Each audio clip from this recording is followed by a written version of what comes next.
हाँ जी बच्चों, तो आप सभी को जो है गुड मॉर्निंग, गुड आफ्टरनून, आप जिस समय देख रहे हो, या फिर सभी बच्चों को हमारी तरफ से नमस्ते।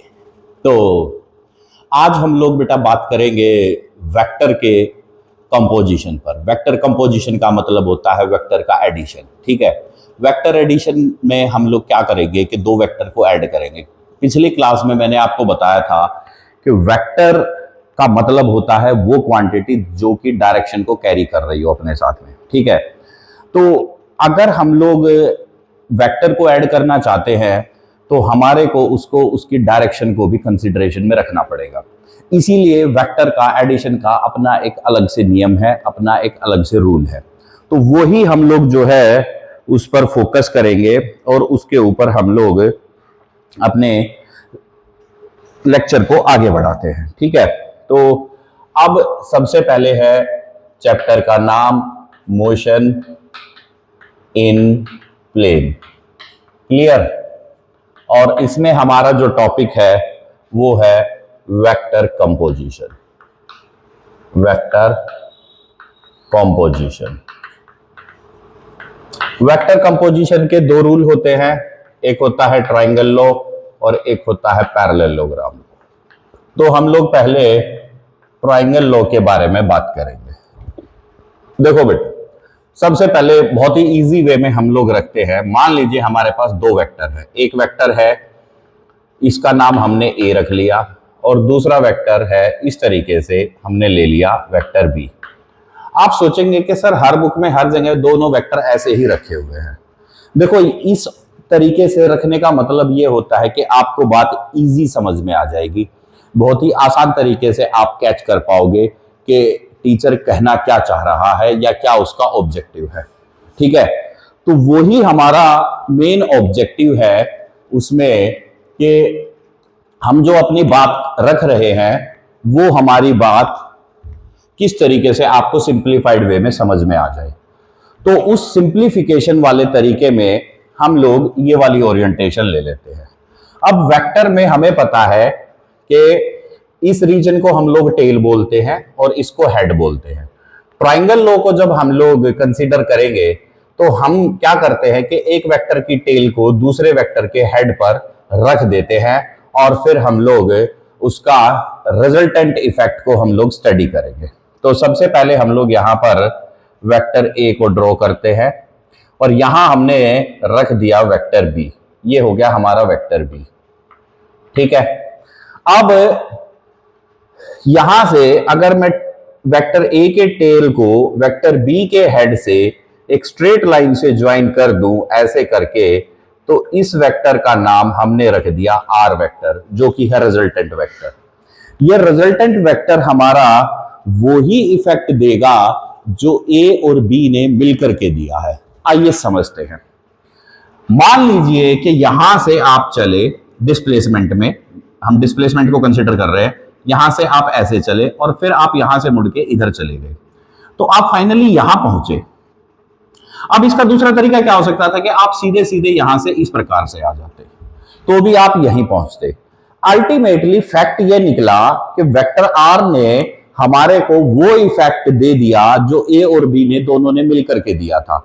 यानी कि रिजल्टेंट वेक्टर हमारा वो वेक्टर होता है जो कि दोनों वेक्टर के इक्विवेलेंट अकेला आपको सेम इफेक्ट प्रोड्यूस करके दे। ठीक है, आपको उसी डायरेक्शन में लेके जाए, उसी पॉइंट पर लेके जाए और उसका जो मैग्नीट्यूड है उसमें वैल्यू अलग आएगी। कैसे आएगी? अब इसको हम लोग सॉल्व करेंगे ज्योमेट्री की हेल्प से। ठीक है, तो ज्योमेट्री की हेल्प से जब हम लोग इसको सॉल्व करते हैं तो हम क्या करेंगे, सबसे पहले यहां से वेक्टर ए की लाइन को हम लोग थोड़ा सा एक्सटेंड करते हैं इस प्रकार से, और वेक्टर बी के हेड से यहां पर एक परपेंडिकुलर ड्रॉ कर लेते हैं, ये वाला, ये हमने ड्रॉ कर लिया। ठीक है, अब बहुत सारे पॉइंट हो गए, तो बात को आसान रखने के लिए हम लोग क्या करेंगे कि इनके नाम रख लेते हैं।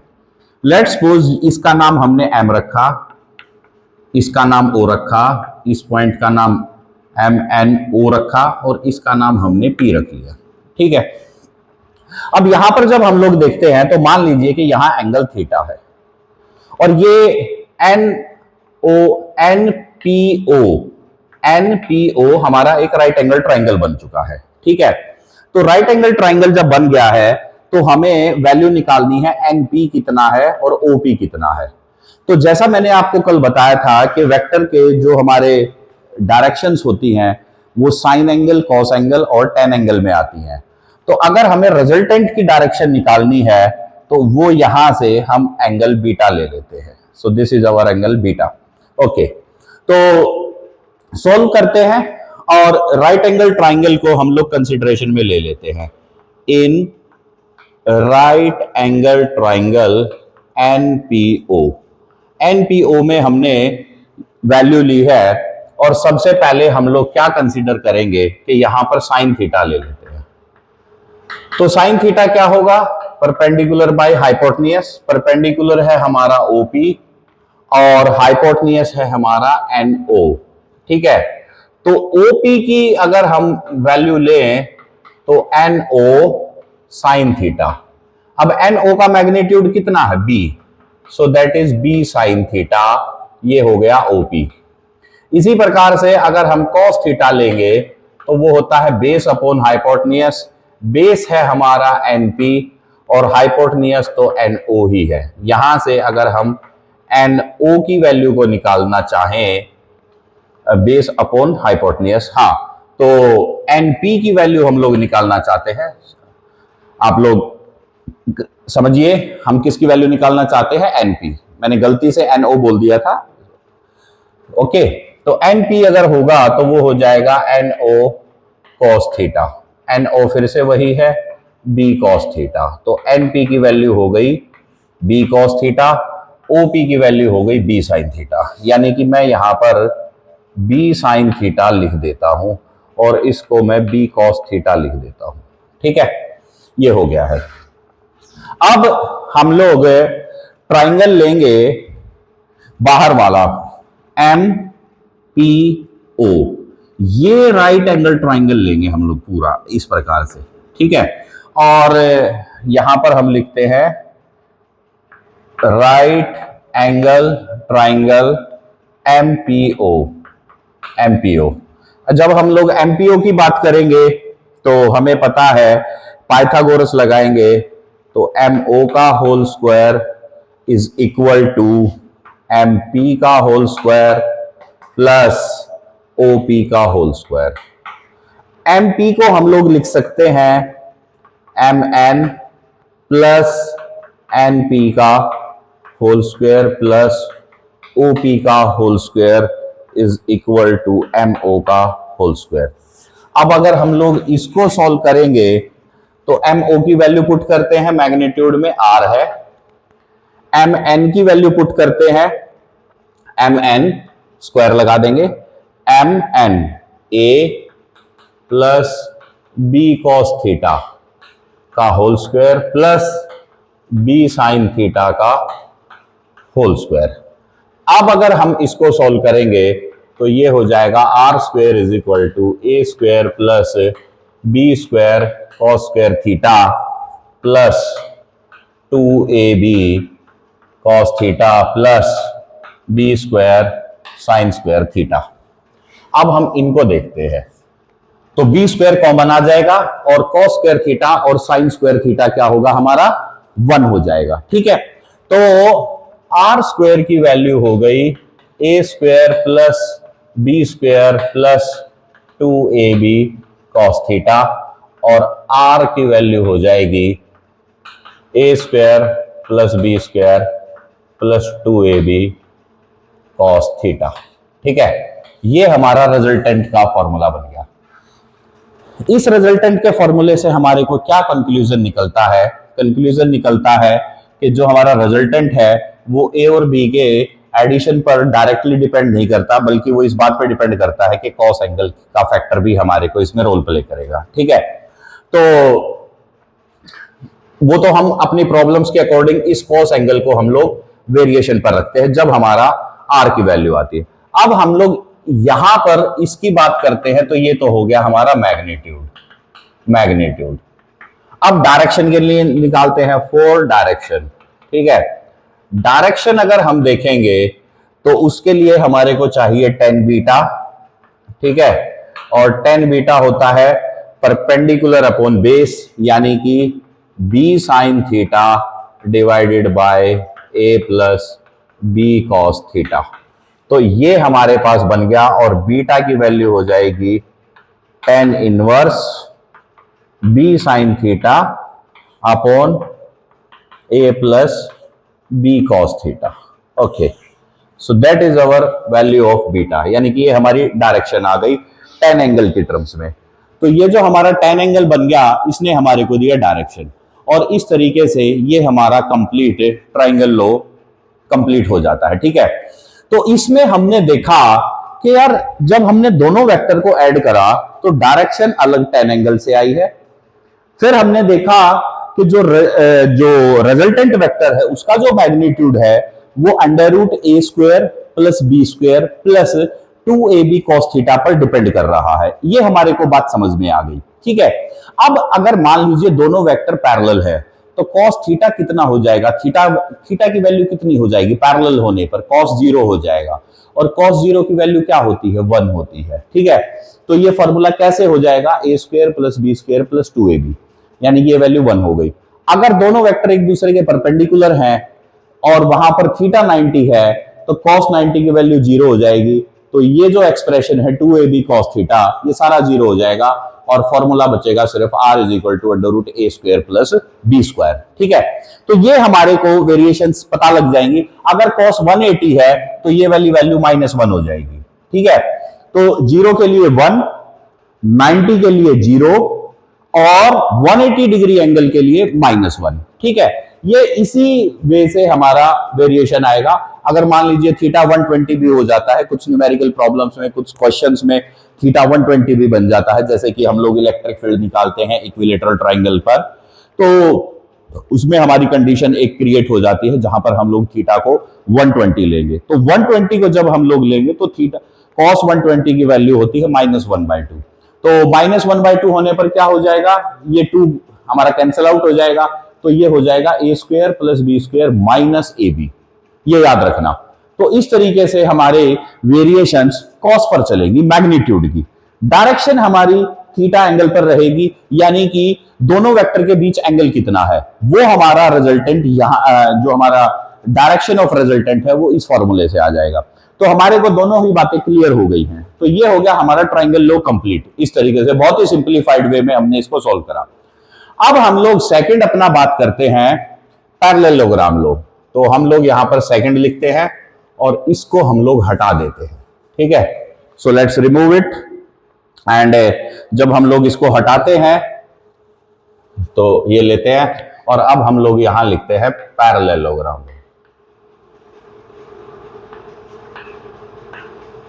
पैरेललोग्राम लो, ठीक है।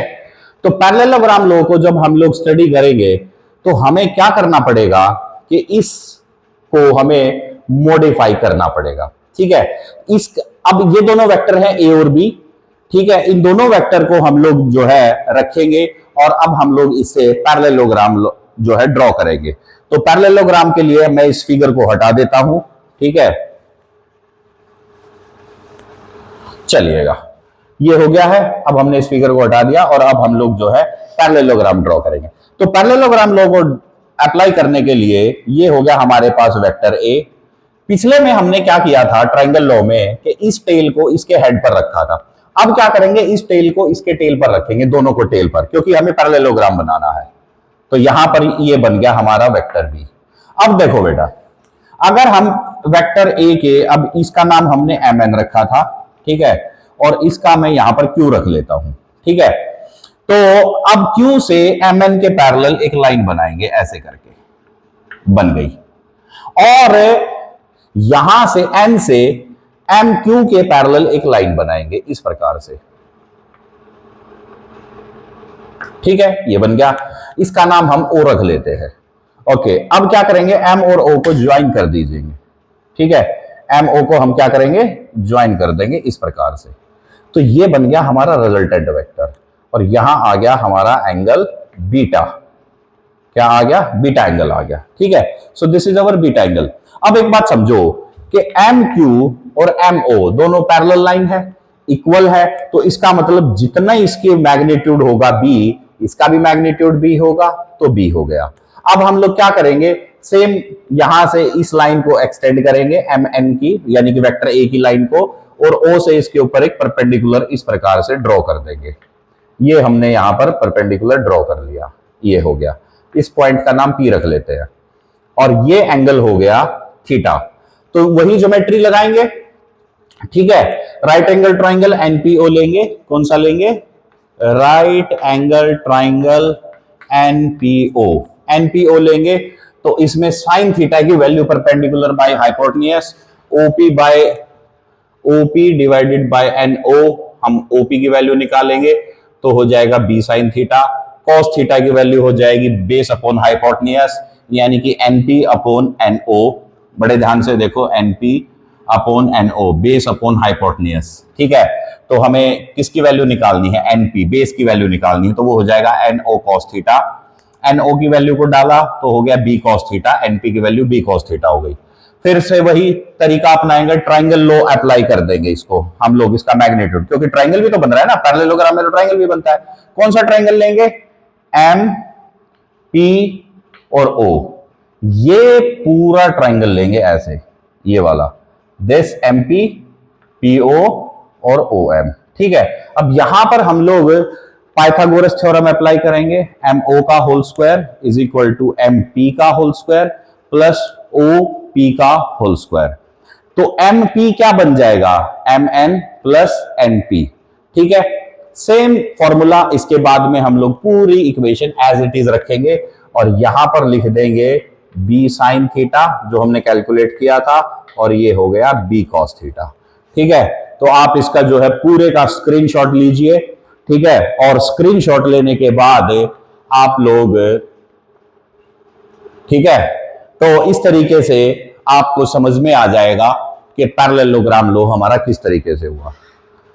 तो हमने ट्राइंगल लॉ और पैरेललोग्राम लॉ दोनों को हमने सॉल्व कर लिया, बहुत ही इंटरेस्टिंग वे से, बहुत ही सिंपल तरीके से, बहुत ही इजी वे से हमारे दोनों के दोनों सॉल्व हो गए। अब हम लोग इसके ऊपर कुछ प्रॉब्लम्स लेते हैं, पीवाईक्यू सॉल्व करते हैं, और कुछ हम लोग सॉल्व करेंगे कौन से वाले क्वेश्चंस, एनसीईआरटी बेस्ड क्वेश्चन, ताकि आपके कॉन्सेप्ट और ज्यादा स्ट्रांग हो जाए। जैसे जैसे आप लोग इनको सॉल्व करोगे वैसे वैसे आपके कॉन्सेप्ट और भी ज्यादा स्ट्रांग हो जाएंगे। तो हम इसको हटा देते हैं भाई, ठीक है। तो एकदम इजी वे में हमने इसको किया, ठीक है। देखो बेटा, आप लोग आए हो अभी क्लास 11th में, ठीक है। तो 11th में जब आप लोग 10th से पास करके आए हो, अभी आपको फिजिक्स में शुरुआत में बहुत सारी दिक्कतों का सामना करना पड़ सकता है। उसके कुछ रीजन साइकोलॉजिकल भी होते हैं, और कुछ रीजन उसके मैथमेटिकल भी होते हैं, क्योंकि फिजिक्स है, इसमें मैथ्स का बहुत ज्यादा यूज है। बहुत सारी क्वांटिटीज ऐसी हैं जो आप फर्स्ट टाइम पढ़ेंगे अपनी लाइफ में, ठीक है। तो वो सारी क्वांटिटीज को आपने यहां पर तरीके से समझ के चलना है। देखो, अगर आप फिजिक्स को रटोगे या क्रैम करने की कोशिश करोगे और आप सोचोगे कि हाँ हो गया, तो बात बनने वाली नहीं है, क्योंकि फिजिक्स जो है वो एक एप्लीकेशन बेस्ड सब्जेक्ट है, और इस एप्लीकेशन बेस्ड सब्जेक्ट में हमारे को कॉन्सेप्ट अप्लाई करने होते हैं। क्योंकि हमारी एनईपी अब हमारी आ चुकी है, न्यू एजुकेशन पॉलिसी हमारी आ चुकी है, तो उस न्यू एजुकेशन पॉलिसी में हम लोग क्या स्टडी करेंगे और किसको स्टडी करेंगे, फिजिक्स को as per the new syllabus scheme. और उस न्यू सिलेबस स्कीम में क्या है कि हमारे जितने भी क्वेश्चन है वो कॉन्सेप्चुअलाइज करके ज्यादा पूछे जाते हैं, एप्लीकेशन बेस्ड क्वेश्चन ज्यादा पूछे जाते हैं। अब एनईपी में डेरिवेशंस ज्यादा नहीं आती हैं। पूरे पेपर में जब आप फाइनल पेपर में देखोगे तो डेरिवेशन बहुत कम होंगी, बहुत ज्यादा सी नहीं होंगी। प्लस आपको यहां पर एक बात और देखने को मिलेगी कि डेरिवेशन तो है, कम है, और फॉर्मूला बेस्ड डायरेक्ट न्यूमेरिकल भी कम होंगे। कौन से क्वेश्चन ज्यादा होंगे, एमसीक्यू, असर्शन रीजनिंग बेस्ड, ठीक है, और साथ में जो है केस बेस्ड क्वेश्चन होंगे। और ऐसे क्वेश्चन की संख्या ज्यादा होगी जहां पर आपको जितने भी कॉन्सेप्ट हैं, जितने भी फैक्ट्स हैं, वो प्रैक्टिकली आपको अप्लाई करने पड़ेंगे। तो बहुत सारे क्वेश्चंस को प्रैक्टिस करने की जरूरत है। हर एक कॉन्सेप्ट एनसीईआरटी में या किसी भी टेक्स्ट बुक में उस तरीके से नहीं पढ़ाया गया है, ठीक है। तो आपको जो है एक broader spectrum of question bank को प्रैक्टिस करने की आवश्यकता है, ये बात फैक्ट है। अब अगर आप इसको ये समझे कि यार जेई का क्वेश्चन कर लेंगे, नीट का कर लेंगे, उससे हो जाएगा, तो आप एक बात समझ लीजिए, जेई में भी फिजिक्स है, नीट में भी फिजिक्स है, और भी बहुत सारे एंट्रेंसेस होते हैं, सब में फिजिक्स है, बट हर एक में क्वेश्चन पूछने का तरीका अलग है, क्योंकि हर एक कोर्स की रिक्वायरमेंट अलग होती है। उस रिक्वायरमेंट के अकॉर्डिंग क्वेश्चंस जो है डेवलप किए जाते हैं और वो फिर आप लोगों से पूछे जाते हैं। तो आपको वो स्किल अपने अंदर डेवलप करना होगा, और उस स्किल को डेवलप करने का एक ही तरीका है, प्रैक्टिस, अभ्यास। जितना ज्यादा कर सकते हो, जितना ज्यादा आप अभ्यास करोगे, जितना ज्यादा आप प्रैक्टिस करोगे, आप उतने ही फिजिक्स में एक्सपर्ट होते जाओगे। और इसका एक ही तरीका है कि आपकी कॉपी, आपका पेन, और उसमें आप लिखते रहिए। जो आप सोच रहे हैं, जो आपका थॉट प्रोसेस है, वो सारा का सारा आप उसमें नोट करते चले जाइए, ठीक है। तो अब मैं एक न्यूमेरिकल लेता हूं। तो अब देखो, ये एक बहुत ही इजी सा क्वेश्चन है, बहुत इजी क्वेश्चन है, कोई बहुत मुश्किल क्वेश्चन नहीं है। काफी बार ये आया है, जो गवर्नमेंट स्कूल्स के, केवी के, या जवाहर नवोदय विद्यालय, उनके जो एनुअल एग्जाम होते हैं, या उनके जो टर्म एग्जाम होते हैं, उनमें ये क्वेश्चन बहुत बार पूछा गया है। तो हम लोग जो है उन्हीं क्वेश्चंस को अगर हम लोग देखेंगे, तो देखो क्या है क्वेश्चन, ये है, two vector both are in equal magnitude. हमारे पास दो वेक्टर गिवन है, ठीक है, दो वेक्टर हैं, उनका मैग्नीट्यूड है। अब मान लीजिए दो वेक्टर हैं, लेट्स सपोज एक का नाम मैंने पी रख लिया और एक का नाम मैंने क्यू रख लिया। ये कहता है कि ये दोनों वेक्टर इक्वल हैं, और उसके बाद में बोलता है have their resultant equal in magnitude to either. यानी कि क्वेश्चन की लैंग्वेज ये है कि दोनों वेक्टर इक्वल हैं, साथ में इनमें से कोई एक वेक्टर रिजल्टेंट के इक्वल है, यानी कि तीनों वैल्यूज इक्वल है, ठीक है, तीनों के तीनों वेक्टर मैग्नीट्यूड में इक्वल हैं, ये इसने बोला है। Find the angle between the two vector. तो ये पूछ रहा है कि उन दोनों वेक्टर के बीच में आप एंगल बताओ, ठीक है। तो हम लोग एंगल निकालने के लिए रिजल्टेंट का फॉर्मूला लगाएंगे, root R is equal to a square plus b square plus 2ab cos theta, ये हमारा फॉर्मूला है। अब इस फॉर्मूले में हम देखें तो a को तो उसने p बोल दिया, b को उसने q बोल दिया, ठीक है। सॉल्व करते हैं। r is equal to under root P square plus Q square plus 2pq cos theta. अब बेटा हमें पता है कि p और q तो बराबर है, तो हम रिप्लेस कर सकते हैं क्योंकि बराबर है। तो अब इसको हम लोग यहां पी स्क्वायर लिखा, यहां भी पी स्क्वायर लिखा, 2p cos थीटा। तो अब अगर इसको सॉल्व करेंगे तो ये कितना हो जाएगा, P square plus 2p square cos theta. तो अगर हम लोग पी स्क्वायर को कॉमन ले लें और r के ऊपर भी हम लोग अगर वैल्यू को डाल दें स्क्वायर को, तो वैल्यू हो जाएगी 2p square plus 2p square cos theta, ये बन जाएगा। 2p स्क्वायर को हमने कॉमन ले लिया, ये हो गया 1 प्लस cos थीटा। और r भी किसके इक्वल है, इन्हीं के इक्वल है। तो अब हम क्या करेंगे, r को भी आप p लिख लीजिए, क्योंकि क्वेश्चन में गिवन है two vector p and q both are equal in magnitude and the resultant is also equal to magnitude of either vector. यानी कि वो ये कहना चाह रहा है कि जो रिजल्टेंट का मैग्नीट्यूड है वो भी इनमें से किसी एक के बराबर है। अरे भैया जब दोनों ही बराबर है तो इसका मतलब ये हो गया ना कि r जो है वो p और q दोनों के बराबर है, इसका मतलब तीनों वेक्टर बराबर दे दिए उसने। तो मैं r को क्या करता हूं, p रिप्लेस कर लेता हूं, ठीक है। तो अब यहां पर ये कितना हो गया, 1/2 is equal to 1 plus cos theta. तो cos थीटा की वैल्यू हो गई -1/2। अब cos थीटा -1/2 कहां आता है, 120 पर, तो थीटा की वैल्यू हो गई 120 डिग्री।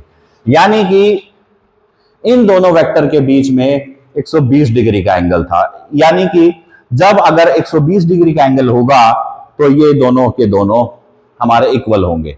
तो क्वेश्चन को आप लोग नोट कीजिए और बेटा इसको सॉल्व करते हैं, ठीक है। तो अब हम लोग अगला एक क्वेश्चन पिक करते हैं, बहुत ही बढ़िया तरीके से एक और मजेदार क्वेश्चन लेके आऊंगा मैं आपके सामने। एनसीईआरटी का एग्जाम्पल है, ठीक है। उसमें हम लोग देखते हैं कि किस तरीके से उसको हम लोग सॉल्व करेंगे। एनसीईआरटी का क्वेश्चन है ये, अपनी एनसीईआरटी बुक खोल लीजिए, वो आपके सामने होगा। क्या कहता है देखिए, क्वेश्चन ये है, a motor boat is racing, NCERT का क्वेश्चन है, एग्जाम्पल में है बेटा, ठीक है। ए मोटर बोट वाला क्वेश्चन है, is racing toward north at 25 kilometre per hour, ठीक है। तो चलो सबसे पहले हम लोग इस क्वेश्चन का डायग्राम बनाते हैं। देखो सबसे पहले तो हम लोग ये ईस्ट वेस्ट नॉर्थ साउथ बना लेते हैं। यहां हो गया नॉर्थ, यहां आएगा ईस्ट, ये आएगा वेस्ट और ये आएगा साउथ।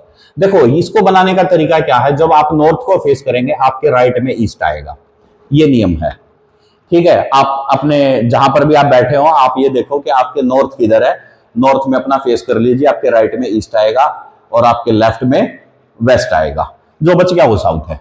अब ये कहता है कि एक मोटर बोट है, वो नॉर्थ डायरेक्शन में जा रही है 25 किलोमीटर पर आवर की स्पीड से, यानी कि इधर जा रही है। ये हो गया velocity of boat.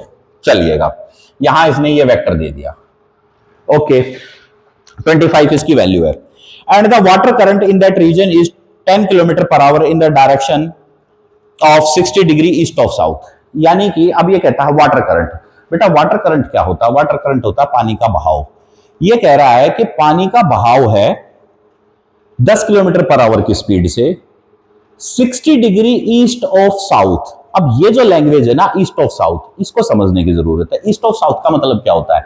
East of south का मतलब होता है साउथ के साथ 60 डिग्री एंगल, साउथ के साथ, ईस्ट ऑफ साउथ मतलब 60 डिग्री वो साउथ के साथ एंगल बना रहा है। यानी कि जो पानी का बहाव है वो इस तरीके से है, ये ऐसे तिरछा पानी बह रहा है। तो अगर मैं एक लाइन से रिप्रेजेंट करूं तो पानी का बहाव ऐसे होगा, ये हो जाएगा वेलोसिटी ऑफ वाटर, ठीक है। और यहां पर ये एंगल उसने 60 डिग्री दे रखा है। तो अब आप देखो दोनों वेक्टर के बीच में एंगल कितना आ गया, 120 डिग्री का, ठीक है।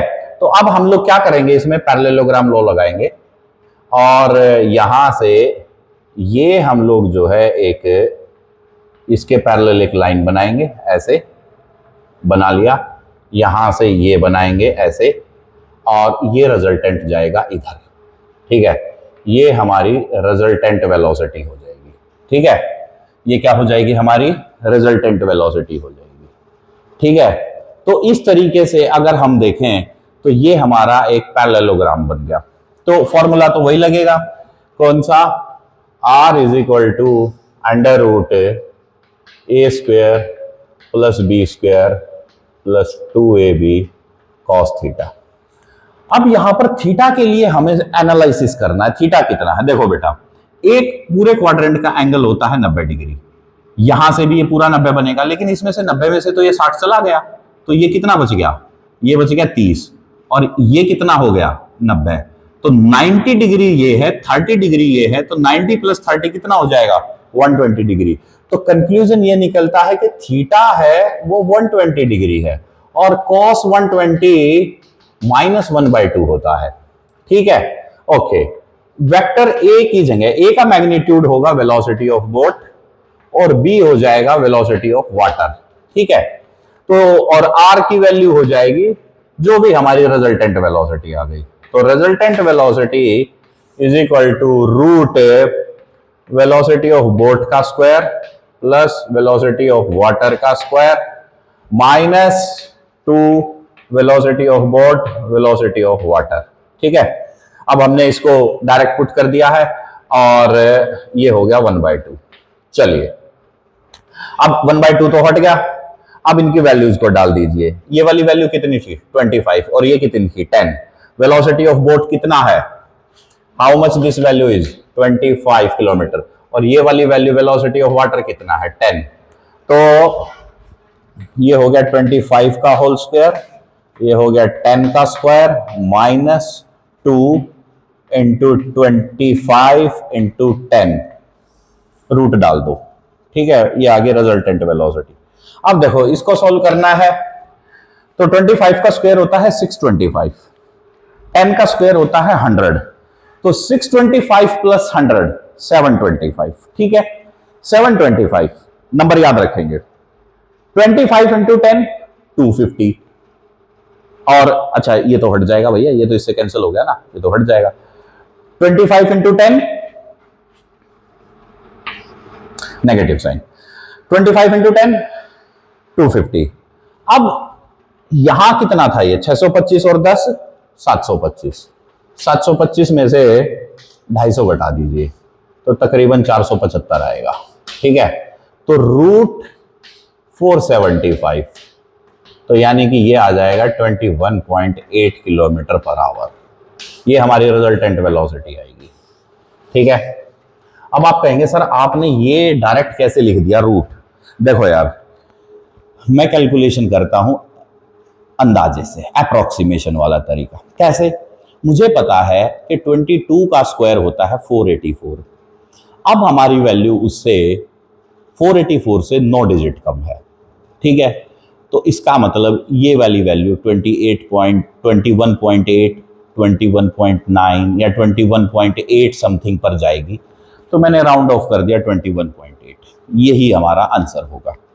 अब इसमें वो पूछते हैं कि यार इसकी जो डायरेक्शन है वो कितनी होगी। अब यार डायरेक्शन तो देखो बेटा, डायरेक्शन यहां से आएगी, ये हमारा बीटा एंगल है, so this angle is our beta. तो tan बीटा तो वही हो जाएगा क्या, tan बीटा क्या होगा, b sign theta upon a plus b cos theta. तो अब b की जगह हम लोग किसकी वैल्यू रखेंगे, वेलोसिटी ऑफ वाटर, क्योंकि बाद में ये था तो 10। ठीक है, और साइन 120 √3/2 कितना हो जाएगा, √3/2 डिवाइडेड बाय a कितना है 25 प्लस 10 इंटू कॉस 120 -1/2। ठीक है, इसको सॉल्व कर लीजिए, जो भी आपका आंसर आएगा वो आपका हो जाएगा। तो ये हो जाएगा भाई बच्चों 5√3 डिवाइडेड बाय 5 माइनस 20, 5 से गया 4, तो √3/4 आ जाएगा हमारा अंदाजतन। ठीक है, सो दिस वैल्यू बिकम्स √3/4। तो √3/4 जो है हमारा tan बीटा हो जाएगा। तो how much the value of tan beta is √3/4। और अगर आप इसको सॉल्व करेंगे तो ये आ जाएगा भैया 1.73, तो 4 चौक 16, तो 0.4, एक आ गया 0 2, तो 4 2 जा 8, 0.42 के इन एंड अराउंड ये वैल्यू आएगी। 29 के अराउंड आएगी, जिसको कि हम लोग जो है 43 भी लिख सकते हैं, 29 भी, या आप इसको 3 भी कर सकते हो। 0.43 आप इसको जो है वैल्यू को ले लेंगे। So this value is 0.43। तो ये हो गया हमारे पास इस क्वेश्चन का पूरे का सॉल्यूशन, किस तरीके से हमने इस क्वेश्चन को सॉल्व किया। तो ये हो गया एक मोटर बोट वाली प्रॉब्लम का कॉन्सेप्ट। क्या करना है, फंडामेंटल वही रखना है, रिजल्टेंट का फॉर्मूला है। अच्छा, वेक्टर के क्वेश्चन में जो आपको पहले वाली वैल्यू हो ना वो तो a मान लेना, जो दूसरे पर हो उसको b मान लेना, और जो भी आपको थीटा एंगल है उसको आप लोग कंसीडर कर लेना, क्योंकि थीटा अगर गलत हो गया तो क्वेश्चन में आंसर नहीं आएगा कभी भी, ये याद रखना। बहुत बढ़िया तरीके से क्वेश्चन हो जाएगा अगर आप थीटा को सही से, और थीटा को ठीक ढंग से समझने के लिए आपको थोड़ी सी अंडरस्टैंडिंग पर और थोड़ी सी अलर्टनेस के साथ क्वेश्चन को पढ़ना पड़ेगा। अगर आपने क्वेश्चन को ठीक ढंग से पढ़ा, अलर्ट होके पढ़ा, तो आपका क्वेश्चन गलत नहीं हो सकता, ये श्योरिटी के साथ है। अब देखो एक और एनसीईआरटी का क्वेश्चन मैं पिक करता हूं, और क्वेश्चन क्या है, एनसीईआरटी का ही क्वेश्चन है बेटा ये भी, और इस क्वेश्चन में है on a certain day rain was falling vertically with a speed of 35 metre per second. Rain vertically गिर रही है, बारिश हो रही है भैया, ओहो बारिश का मौसम हो और तुम ना हो साथ, तो यार गड़बड़ हो जाती है, मिस तो करते हैं भैया बारिश में। रेन इज फॉलिंग वर्टिकली, इस तरीके से बारिश आ रही है भैया, ओके।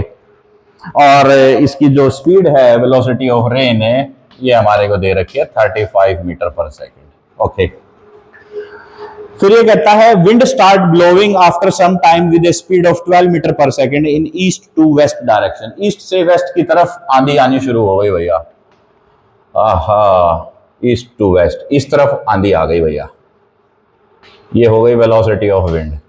ठीक है, इसकी भी कुछ वैल्यू है 12 मीटर पर सेकेंड। तो कितनी है ये वैल्यू? 12 metre per second. अरे यार, इसको यहां लिखता हूं मैं अच्छे से, है ना। So that is velocity of wind 12 metre per second. Okay, in east to west direction, in which direction should a boy waiting at a bus stop hold is umbrella? एक लड़का है, वो खड़ा है बस स्टॉप। बस स्टॉप तो एक आपको situation दे दी, कहीं भी हो सकता है बारिश में। तो वो पूछ रहा है कि वो अपने छाते को किस तरफ करे। यार देखो, छाता तो उस तरफ करना पड़ेगा जिधर से बारिश आ रही है।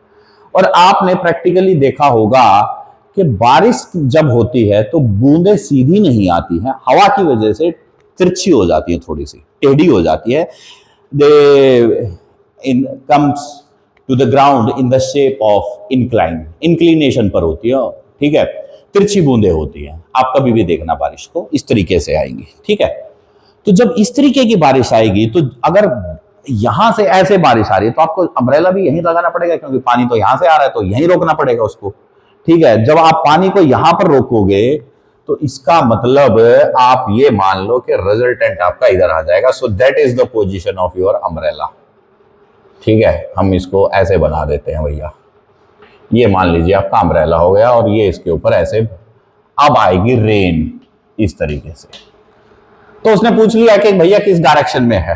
ठीक है, तो यार डायरेक्शन अगर पूछेगा वो, तो एंगल हमारा किसके साथ बनेगा, ये हमारे को देखना है। ठीक है, एंगल तो हमारा रेन के साथ ही है, तो थीटा हमारा यहां होगा। अब इसको जो है ना ट्रायंगल लॉ से इसको कंप्लीट कर लो, ये हो गया। तो भैया ये हो गई वेलोसिटी ऑफ विंड, जिसकी वैल्यू है 12। तो टेन थीटा कितना होगा? टेन थीटा हो जाएगा, क्योंकि थीटा हमारा यहाँ पर रिजल्टेंट है बेटा। यहां पर ये याद रखना कि जो रिजल्टेंट की डायरेक्शन है वो हमने थीटा ले ली है। तो थीटा की वैल्यू कितनी हो जाएगी? Perpendicular by base. परपेंडिकुलर की वैल्यू है 12/35, तो बेस है 35, परपेंडिकुलर है 12, तो थीटा की वैल्यू हो गई tan इनवर्स 12/35। अब हम इसको सॉल्व कर लेंगे और हमारा आंसर आ जाएगा।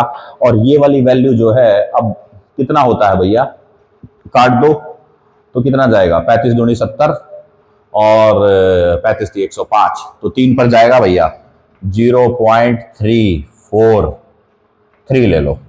ठीक है, tan इनवर्स। और अगर आप अपनी 10 टेबल में वैल्यू देखेंगे तो ये वाली वैल्यू तकरीबन 19 डिग्री पर आएगी। कहां पर आएगी? 19 डिग्री में। बेटा वो जो होती है ना sine table, cos table, trigonometric table होती है, उसमें आप 10 टेबल में 0.343 को जब आप लोग वैल्यू को देखेंगे तो वैल्यू आपको 19 डिग्री पर मिलेगी। तो इसलिए हम लोग जो है इसको डायरेक्ट यहाँ पर 19 डिग्री लिख सकते हैं।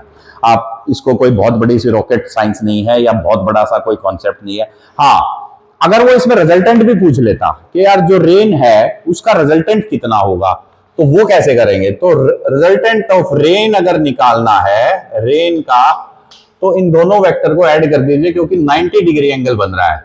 तो क्या कर दोगे? 35 का स्क्वायर प्लस 12 का स्क्वायर। इसको आप लोग सॉल्व कर देंगे। ठीक है, और जब आप लोग इसको सॉल्व करेंगे तो ये जो आंसर है ये आपका चला जाएगा 37 मीटर पर सेकंड पर। इसको सॉल्व करने पर 37 आ जाएगा।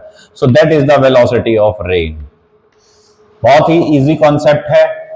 ठीक है, तो ये हमने आज डिस्कस किया एनसीईआरटी के क्वेश्चंस के साथ वेक्टर का कंपोजिशन, जिसमें कि हमने स्टडी कर लिया अच्छे तरीके से। हमने इसको तैयार किया है वेक्टर का ट्रायंगल लो और वेक्टर का पैरेललोग्राम लो, और उसके साथ में एनसीईआरटी के वो क्वेश्चंस। ठीक है, तो इस वीडियो को अब हम यहीं समाप्त करते हैं। एंजॉय कीजिए लाइफ को, बहुत तरीके से मस्ती के साथ जीना है, एनर्जी के साथ पढ़ाई करनी है, और कोई भी स्ट्रेस अपने दिमाग में नहीं रखना है। स्ट्रेस अगर है तो बेटा एक्सरसाइज करो, वर्कआउट करो, रनिंग करो, योगा करो, प्राणायाम करो, जो मन करे वो करो। ठीक है ना, लेकिन आपको अपने आप को मेंटली स्टेबल रखना है। ठीक है, ये बहुत जरूरी है आपके लिए। कोई प्रॉब्लम है तो अपने आसपास के लोगों से बात कीजिए, ये बहुत जरूरी रहेगा। तो ये है हमारे पास कॉन्सेप्ट ट्रायंगल लो वेक्टर का, और वेक्टर कंपोजिशन हमने रीड आउट कर लिया है। अब बाकी की बातचीत अब हम लोग वेक्टर का जो रिमेनिंग पोर्शन है उसको हम लोग लेक्चर 3 में डिस्कस करेंगे। तो stay tune to your next video. Have a good day, bye, take care.